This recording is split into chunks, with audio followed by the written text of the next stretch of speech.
नमस्कार साथियों, लोकसभा चुनाव के परिणाम आ चुके हैं और जैसा पंडित आशीष वत्स जी ने 6 मई को प्रेडिक्शन की थी कि नरेंद्र मोदी की करीब 250 से 290 के बीच में सीट रहेगी, अर्थात बीजेपी प्लस एनडीए 290 तक जाएंगे, जिसका आप स्क्रीनशॉट आप अपने स्क्रीन पर देख भी सकते हैं। बड़ी हम यही करना चाहेंगे कि बीजेपी को अग्रिम जीत की बधाई, चूँकि जोशी हैं तो जोशी होने के नाते उनको अग्रिम जीत की बधाई देंगे। नरेंद्र मोदी जी को जो है तीसरी बार बनने जा रहे हैं पद पर सुशोभित होने की हम उनको जो है बधाई देते हैं।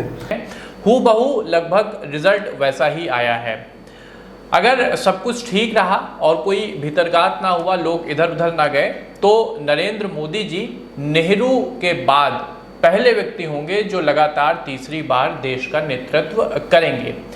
देखिए, जो रिजल्ट आया है उसको लेकर हम सभी के मन में एक थोड़ा सा संशय है कि बीजेपी अपने दम पर बहुमत से थोड़ा दूर रह गई है, ये बात सही है। और अब जो राजनीतिक सूरत हाल देश में बनी है, देश को करीब 10 साल के बाद गठबंधन की सरकार नरेंद्र मोदी जी के नेतृत्व में देखने को मिलेगी।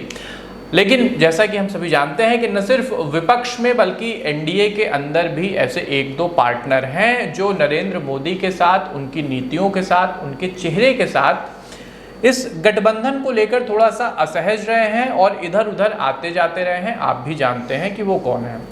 तो अब प्रश्न ये उठता है कि जो सरकार इतनी अनिश्चितताओं के गर्भ से जन्म लेगी, वो अपना जीवन काल 5 साल का पूर्ण कर पाएगी या नहीं, अथवा देश को फिर से मध्यावधि चुनाव करीब 25 साल के बाद देखने को मिलेगा। तो नरेंद्र मोदी की इस गठबंधन सरकार की रूपरेखा आने वाले 5 सालों में क्या रहेगी? कहीं कोई व्यक्ति अपने राजनीतिक स्वार्थ के लिए एनडीए से इंडिया गठबंधन की तरफ तो नहीं चला जाएगा? इन सभी बातों पर और देश के भविष्य पर आज हम ये वीडियो लेकर आए हैं कि नरेंद्र मोदी जी की कुंडली क्या कुछ कहती है, उनके नेतृत्व में देश आगे कैसा ग्रो करेगा, भारत में क्या राजनीतिक परिदृश्य रहेगा। इन सभी बातों पर विश्लेषण करने के लिए, अपना सटीक व्यू पॉइंट देने के लिए पंडित आशीष वत्स जी हम सभी के साथ मौजूद हैं। और पंडित जी आज बताएंगे कि नरेंद्र मोदी का विशेष रूप से राजनीतिक भविष्य और उनकी सरकार का जो भविष्य है वो क्या रहने वाला है। तो पंडित जी, आपका हार्दिक स्वागत और अभिनंदन है। जैसा आपने 6 मई को बताया, फिर तमाम टीवी चैनलों पर आपने जो प्रेडिक्शन की, टीवी चैनलों के माध्यम से बताया कि बीजेपी प्लस एनडीए 250 से 290 के बीच में रहेंगे। एग्जैक्टली वही फिगर है। बीजेपी को 239-240 सीटें हैं और एनडीए 91, 291, 92 के एकदम वही रिजल्ट ही है। तो अब आगे क्या? 10 साल बाद नरेंद्र मोदी गठबंधन सरकार के नेता बनने जा रहे हैं और क्या कुछ रहने वाला है? Up to you. संपूजिका नाम परिपालका नाम यतेन्द्रिया नाम च तपोधना नाम देशस्य राष्ट्रस्य कुलस्य राज्ञाम करोति मंगलम भगवान विष्णु। नमस्कार, जय श्री राम साथियों। और शिवम जी, बहुत बहुत धन्यवाद। सबसे पहले तो मैं बधाई देना चाहता हूं हमारे देश के यशस्वी प्रधानमंत्री नरेंद्र मोदी जी को कि तीसरी बार वो प्रधानमंत्री बनने जा रहे हैं। अभी ओथ नहीं हुई है, नहीं। प्रेडिक्शन इसी को कहते हैं शिवम जी। और जब मैंने ये प्रेडिक्शन दी थी ना कि बीजेपी प्लस एनडीए, देखिए ट्विटर पर आप लोग चले जाइएगा, @PT आशीष वत्स टाइप करिएगा, ट्विटर आईडी हमारी खुल जाएगी। आप लोग जा करके वहां देख सकते हैं कि लगभग 1-1.5 महीने पहले 6 मई को हमने लिखा था कि बीजेपी प्लस एनडीए 250 से 290 सीटों के बीच पे आएगी। अब शिवम जी, कोई ब्रह्मा तो है नहीं, 10-5 सीटों का इधर उधर हो सकता है, लेकिन एनडीए को देखा जाए तो 291 के करीब पे है। तो प्रेडिक्शन तो बिल्कुल सटीक हुई है। और जब मैंने प्रेडिक्शन डाली थी तो तमाम लोगों ने हमारी बहुत आलोचनाएं की थी। क्योंकि हम उत्तर प्रदेश लखनऊ से रहते हैं, तमाम लोगों ने कहा कि आपकी प्रेडिक्शन पूरी फेल हो जाएगी। उसके बाद जो है तमाम चैनलों के एग्जिट पोल आए, उसको देखने के बाद भी लोगों ने हम पर दबाव बनाया कि आप अपनी प्रेडिक्शन बदल लीजिए, अभी भी आपके पास समय है। तो शिवम जी देखिए, अगर प्रेडिक्शन गलत होती है तो हाथ जोड़ करके जनता से माफ़ी मांग लेते हैं, लेकिन मैंने कहा कि मैं अपनी प्रेडिक्शन नहीं बदलूंगा।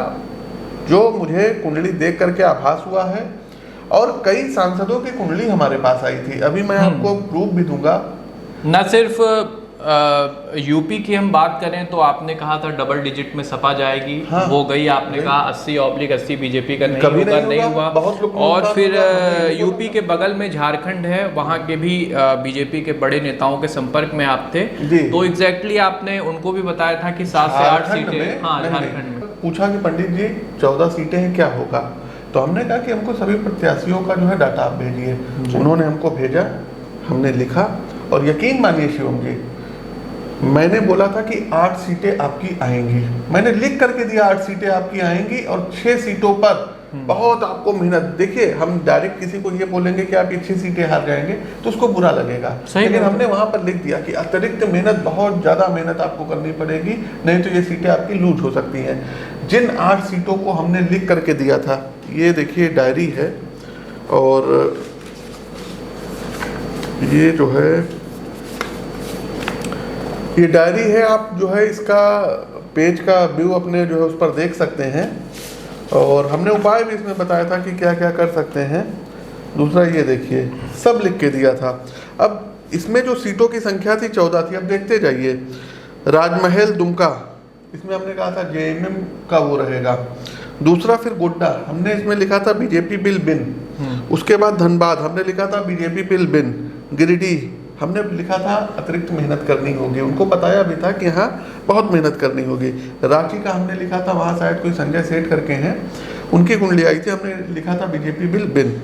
जमशेदपुर, हमने वहाँ भी लिखा था। सिंह भूमि में हमने लिखा था अतिरिक्त मेहनत करनी होगी। क्या लिखा देखिए। कोडरमा हमने लिखा था, कोई महिला की एक कुंडली जो है नाम उन्होंने भेजा था, कुंडली भेजी थी, बीजेपी जीतेगी, हमने लिखा था। खूंटी में हमने लिखा था कि मुकाबला बहुत कड़ा होगा। क्या लिखा है देखिए, बहुत कड़ा होगा। और बीजेपी, हमने कहा खूंटी के बारे में तो हम 100% उनको बोले भी थे कि लूज होगी, लूज हो सकती है। हमने 6 सीटों के बारे में बोला था लूज होगी। अब ये देखिए, लोहरदगा हमने लिखा है ना बीजेपी को मेहनत करनी होगी। चतरा हमने लिखा था बीजेपी बिल बिन। पलामू बीजेपी बिल बिन। हजारीबाग बीजेपी बिल बिन।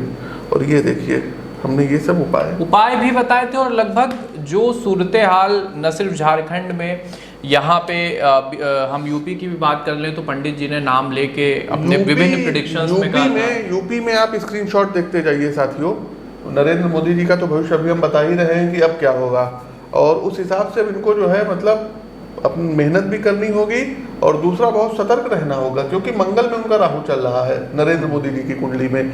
यूपी के बारे में हमने अखिलेश जी के बारे में बताया था कि कन्नौज से जीतेंगे। मैनपुरी के बारे में हमने बताया था। फिरोजाबाद सीट को लेके हमने बताया था। आजमगढ़ सीट को लेकर के हमने क्लियर कट ये सब बताया था। यहाँ प्रबल संघर्ष दिख रहा है, जहाँ विपक्ष का मनोबल बड़ा ऊंचा दिख रहा है, और जहाँ पर थोड़ी सी चूक जो है वो रिजल्ट्स चौंकाने वाले दे सकती है। देखिए, आजमगढ़ जो सीट है, आजमगढ़ सीट पे बीजेपी वाले लोगों को बहुत मेहनत करनी पड़ेगी। दूसरा, घोसी सीट पे इनको बहुत ज़्यादा मेहनत करनी पड़ेगी, बहुत। आजमगढ़ घोसी ये फंसी हुई है सीटें, पूर्वांचल से भाषा में जो आजकल की भाषा है, फंसी हुई है। हाँ, फंसी हुई है, और पूर्वांचल पर इनको मेहनत करनी पड़ेगी, क्योंकि और आगे अब हम बढ़ते हैं गाजीपुर। गाजीपुर में भी इनको अतिरिक्त मेहनत करनी पड़ेगी। बाकी बनारस ये जीत रहे हैं, मोदी जी विजयी हो रहे हैं बहुत अच्छे, उससे जो है जीतेंगे। मोदी जी गोरखपुर ये जीत रहे हैं, गोरखपुर बहुत अच्छे उससे जीत रहे हैं। अयोध्या ये बहुत उससे जीत रहे हैं। अगली जो इनके लिए सीट आ रही है, ये फिरोजाबाद सीट पर यदि मेहनत नहीं करेंगे तो लूज हो जाएगी, क्योंकि वो बीजेपी की विनिंग सीट रही है। कन्नौज सीट हो गई, कन्नौज में भी बड़ा प्रबल संघर्ष। कन्नौज में भी हमको लगता है कि बीजेपी के सांसद थे, लेकिन इस बार उनको मेहनत ज़्यादा करनी पड़ेगी, नहीं तो लूज हो सकती है कन्नौज की सीट। अखिलेश यादव खड़े हो गए हैं। अच्छा, हमको नहीं पता था, आपसे सुने हैं। अगली एक सीट आती है मैनपुरी। मैनपुरी सीट डिम्पल यादव वो जीत जाएंगी, उनकी पत्रिका आई थी और उसको पाई थी, हमने देखा था। डिम्पल जीत रही है, जीत जाएंगे। कन्नौज में सुब्रत पाठक और अखिलेश यादव।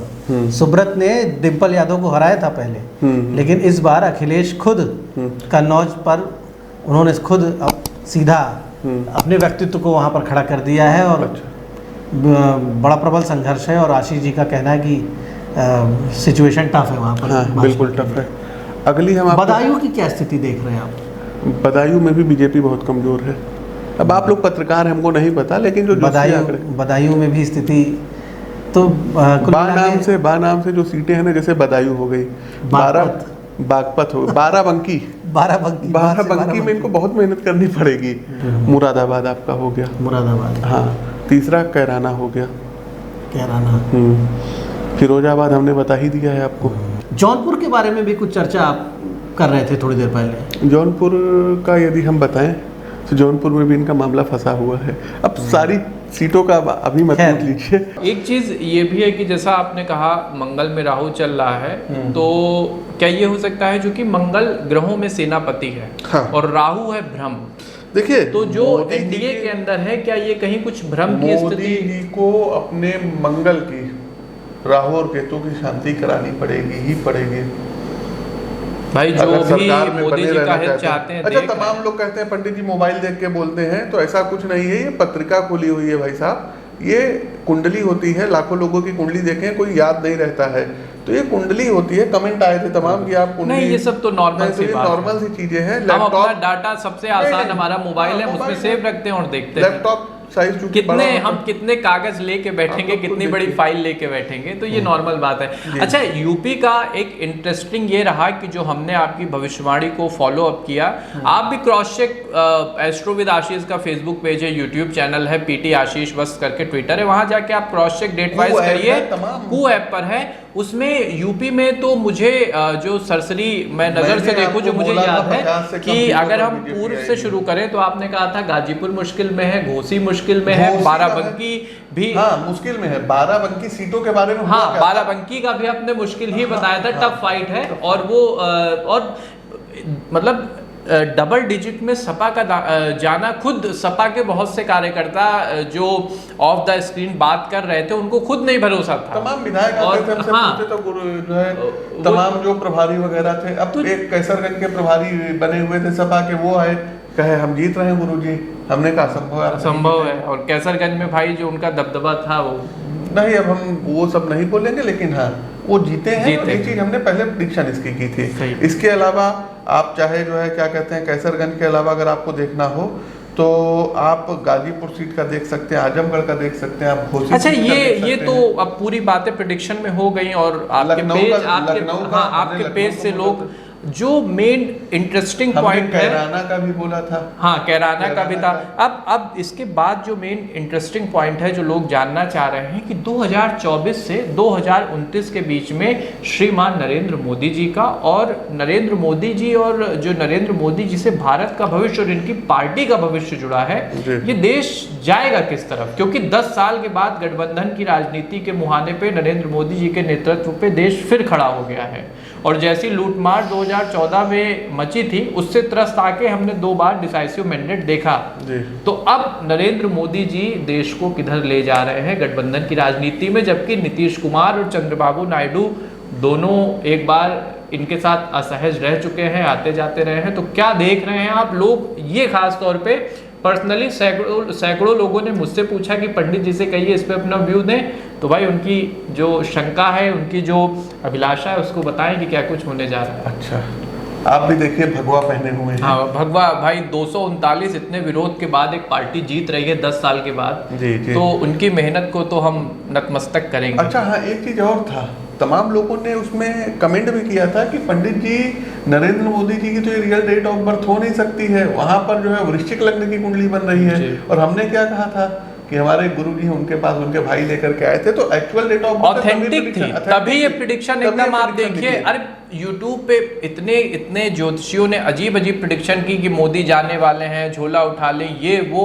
मतलब आप जब किसी व्यक्ति के बारे में ऑथेंटिक जानकारी नहीं रखते हैं, केवल टीआरपी और व्यूज बढ़ाने के लिए, ज्योतिष को बदनाम करने के लिए कोई भी आप अपना व्यू दे दें, तो वो चीज सही नहीं है।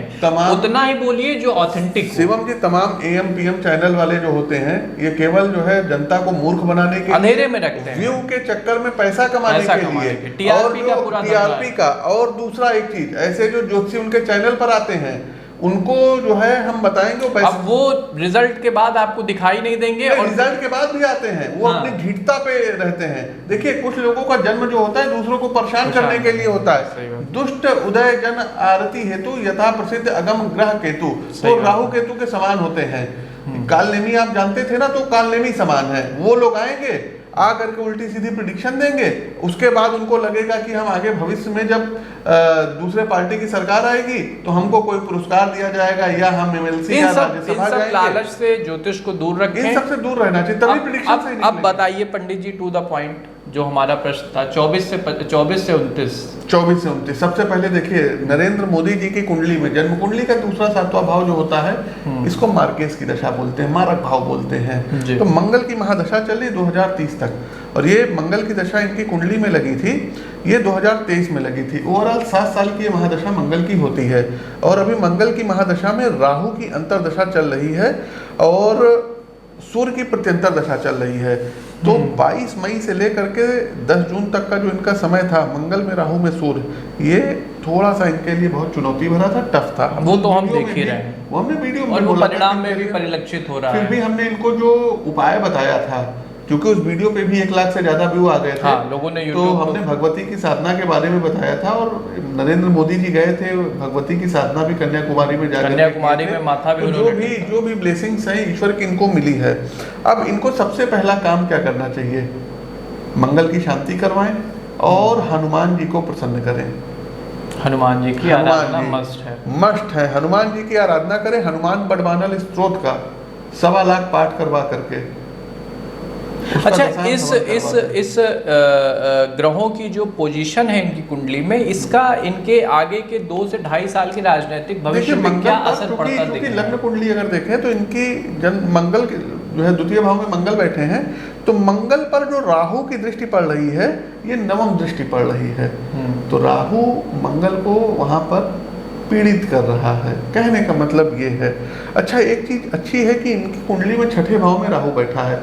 6ठा भाव जो होता है शत्रुहंता बनाता है, तो इनकी कुंडली में शत्रुहंता बने हैं, लोग इनके ऊपर प्रेशर देंगे, खूब प्रेशर देंगे कि नहीं हमको ये मंत्रालय चाहिए, वो मंत्रालय चाहिए, हमको जो है मतलब इतना बजट चाहिए, उतना बजट चाहिए। इनके ऊपर उसका कोई फर्क नहीं पड़ेगा, क्योंकि ये जो दो होता है दो ये जो है टीडीपी और जेडीयू, इनको राजनीति में कहा जाता है ये हार्ड बार्गेनर्स हैं। मतलब ये अगर अपना समर्थन देते हैं तो उसका कड़ा मुनाफा भी वसूल करते हैं। और एक बात ध्यान रखिएगा, 2025 में बिहार में चुनाव है, जिसका प्रेडिक्शन हम लेकर आएंगे, तो नीतीश कुमार बहुत, देखिए, एक क्रूशल बहुत बड़ी चीज अभी हम बता दें, मंगल की महादशा तो चल रही है, मंगल रिस्क भी दिलाता है, लेकिन जैसे आपने नीतीश कुमार का बताया, उनकी कुंडली देख रहे थे तो उनकी संकटा योगिनी दशा प्रारंभ होने वाली तो होगा क्या, अगर वो मान लीजिए बीजेपी से टूट करके जाते हैं दूसरे दल में, तो बिहार में भी खत्म हो जाएंगे। ये आज हमारी प्रेडिक्शन आप नोट कर लीजिएगा। अच्छा, आप एक चीज देखिए, ये जो पूरे रिजल्ट आए हैं,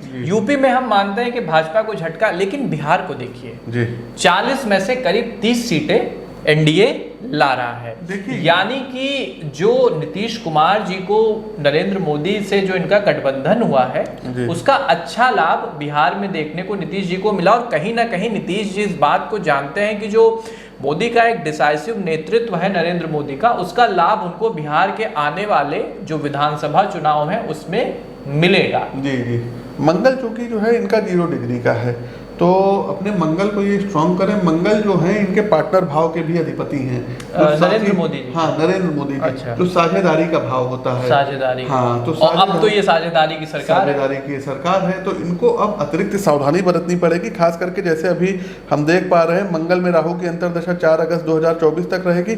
मंगल में जब शनि आएगा 11 जुलाई 2025 से 19 अगस्त 2026 के बीच में, तब भी इनका थोड़ा सा जो है क्रूशियल पीरियड आएगा। मतलब ये जो 24 से 26 के बीच में मोटा मोटा बात करें, जी, तो इन रहेंगे तो ये, लेकिन चुनौतियां आती रहेंगी। एक्चुअली में इनको ना लोग जो है मतलब एक प्रकार से कह लें कि बंदर भुड़की लोग देंगे, डराने की या कहेंगे, डरेंगे नहीं। वैसे राजनेता है भी नहीं, डिसाइसिव काम करते हैं, या तो हाँ, ये चीज हमने देखा। ये चुनाव में फिर जाना पसंद करेंगे, डरेंगे नहीं। मतलब मध्यावधि चुनाव से भी आप मना नहीं कर रहे हैं, बिल्कुल, उसकी भी कहीं ना कहीं पोजीशन बना रहे हैं जी। लेकिन ऐसा बहुत मुश्किल है होना।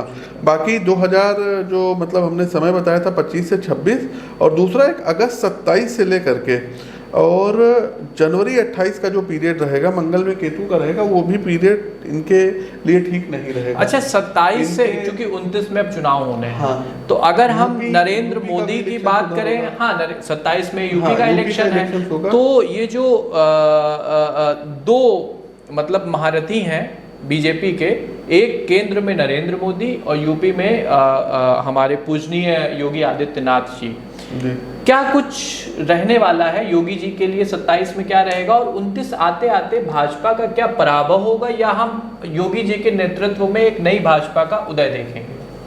देखिए, योगी जी की बात आपने पूछी है, तो 2027 में क्या होगा ये हम 2027 में 2-3 महीने पहले बताएंगे। ग्रही गोचर स्थिति तब क्या रहेगी, अभी अगर एकदम सिंहावलोकन अभी बात करें तो अभी बहुत बड़े बड़े डिसीजन होने जा रहे हैं। सबसे पहले बीजेपी के अंदर, हाँ, बीजेपी संगठन के तौर पर ध्यान से सुनिएगा। सबसे पहले तो मैं ये राय देना चाहता हूँ, बीजेपी के जो टॉप के लीडरशिप के लोग हैं, जो नीति निर्माण का जो काम करते हैं, कि आसपास जो इनके लोग हैं, कुछ लोगों से घिरे रहते, केवल उन्हीं की बात मानते हैं, उनसे इनको बिल्कुल जो है संभल कर रहना होगा।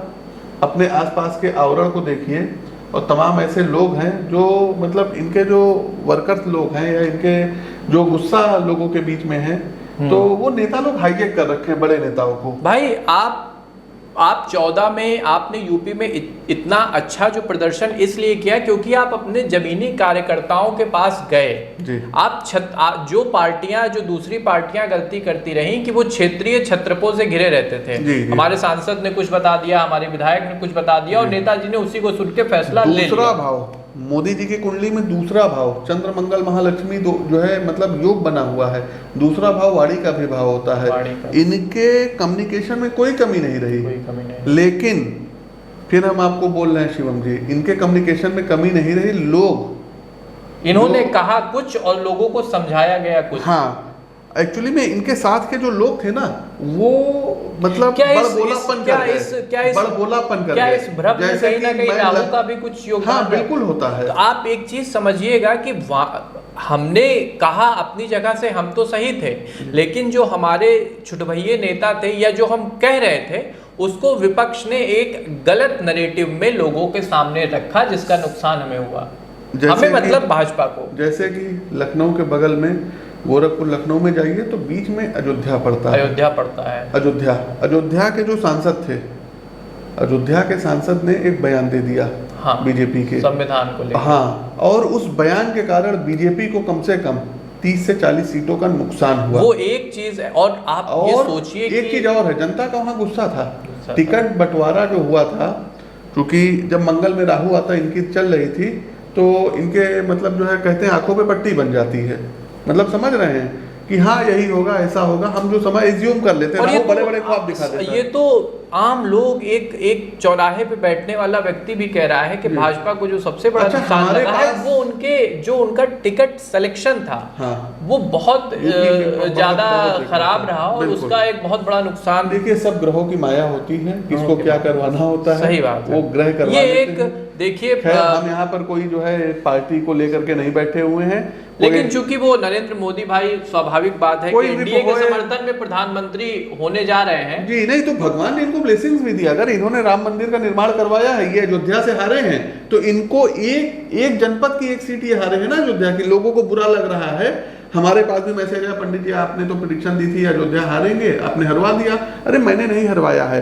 अगर भगवान राम ने अगर अयोध्या हरवाया है, तो इनको पूरा एक स्टेट उड़ीसा गिफ्ट में दे दिया, गिफ्ट में, वहां पे सरकार। तो ये प्रभु की माया है कि वो, आप इसको इस तरह से भी देखें कि अगर एक अयोध्या सीट भाजपा ने लूज की है, तो एक स्टेट जहां साक्षात गोविंद महाप्रभु बैठे हुए हैं, जगन्नाथ, 20 सीटें वहां पे, 19-20 सीटें वहां पे, और पूरी सरकार। और एक बात का क्लेरिफिकेशन हम और दे दें, कोई ये ना समझे कि हमने बीजेपी के ओरिएंटेशन में या किसी और के ओरिएंटेशन में कोई प्रेडिक्शन की। Prediction is totally based on calculation. बिल्कुल, मानस में एक जगह कहा गया है कि चेरी छोड़ अब होप किराने, कोई नृप होए हमें का हानि।